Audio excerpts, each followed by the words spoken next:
Hey guys, Todd Falcone, what's happening? Another blog post. This is a traveling blog post, and I'm actually heading down to my river property to do a little steelhead fishing for a couple days. And I just got done posting 2 videos on how to do a 3-way call properly. Part 1 was on doing it on a landline, and part 2 was talking about how to do it on a cell phone.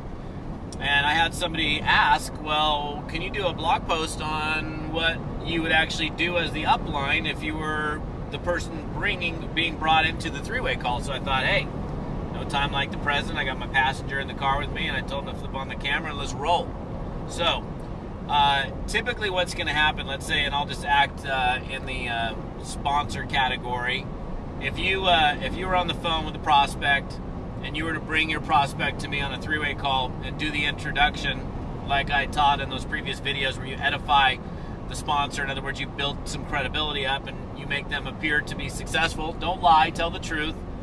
That's obviously important. And then you pass the call over to your sponsor, and in this case me. Let's say the prospect's name is Bob. Essentially, for me, the 3-way call is going to go like this. Well, Bob, great to meet you.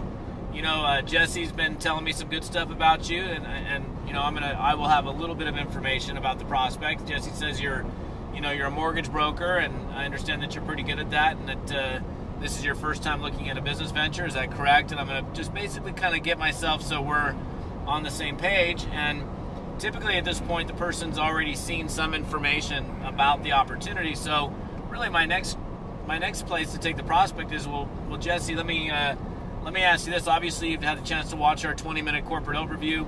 You listened to a conference call. Are there any specific questions that I can address for you? So get whatever questions out of the way that they might have. And then one of the other things that I like to do is essentially just kind of tell my story, not just because I want to sit there and talk about me, because that's not really,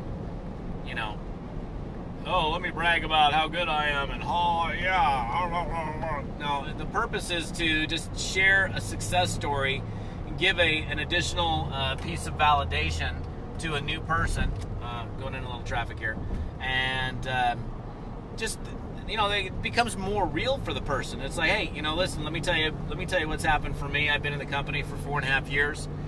Started out very part-time, just quite frankly was going to use the product because I thought it was pretty cool, and found myself, I couldn't help but talk to other people about it, and as a result, I've introduced it to 53 people and have about 17,000 people in my organization. And it's obviously, I'm sure you can guess that it's probably paying a fairly decent chunk of money. But, that component, I think, is really important for the upline leader to bring in, is to tell their own personal success story. Not to brag or boast, but to make the prospect go, oh, really? Well, here's another person that I just heard from. I met this guy, and then I met this person that they're working with, and they're both successful. They both have different backgrounds, so you get a different perspective there, which is pretty cool.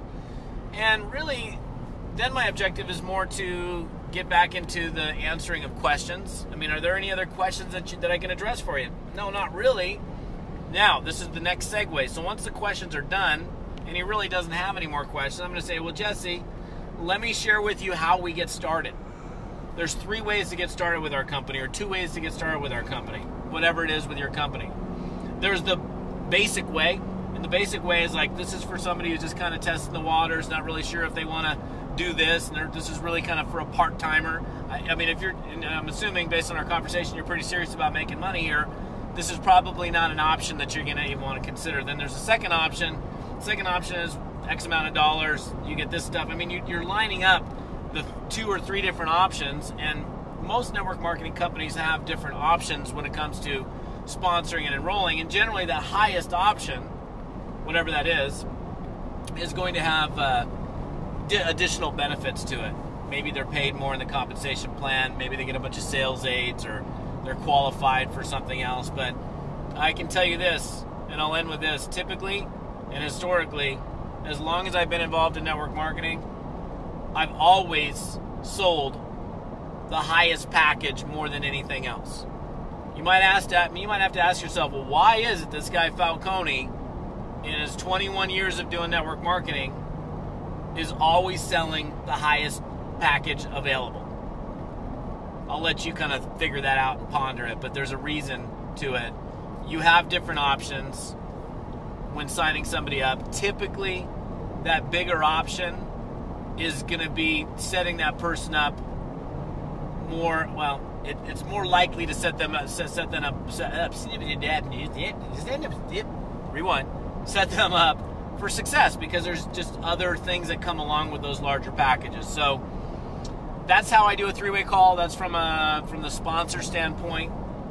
And by the way, if you're watching my video blog posts and you're liking what you're getting, you can always comment and ask me if, like, hey, will you do a blog post on this, that, or the other? And if you ask, it's like in the Bible, it says, ask and ye shall receive, seek and ye shall find. If you ask, you might actually get a response.